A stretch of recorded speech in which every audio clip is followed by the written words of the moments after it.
ఇక రాష్ట్రంలో క్రీడా రంగానికి కూటమి ప్రభుత్వం అత్యంత ప్రాధాన్యం ఇస్తోందని మంత్రి మండిపల్లి రాంప్రసాద్ రెడ్డి అన్నారు. ప్రభుత్వం చేపట్టే అన్ని కార్యక్రమాల్లో క్రీడాకారులకు పూర్తి స్థాయిలో సహకరిస్తుందన్నారు. విజయనగరం, తిరుపతిలో ఇండోర్ స్పోర్ట్స్ కాంప్లెక్స్ నిర్మిస్తున్నట్లు తెలిపారు.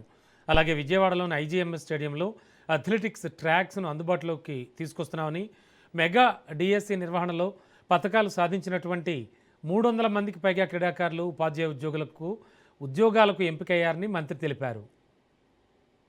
7 కోట్ల వ్యయంతో తిరుపతిలో శ్రీ పద్మావతి మహిళా విశ్వవిద్యాలయంలో మల్టీపర్పస్ ఇండోర్ స్పోర్ట్స్ కాంప్లెక్స్లో పూర్తి చేసి అది డిసెంబర్ 24 కల్లా ఇవ్వడం జరిగింది.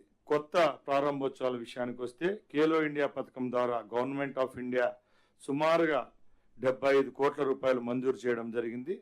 ఆడుదాం ఆంధ్ర విషయంలో రాజీ పడే ప్రసక్తే లేదు. దీన్ని ఒక నోడల్ ఏజెన్సీకి ఇవ్వడం జరిగింది.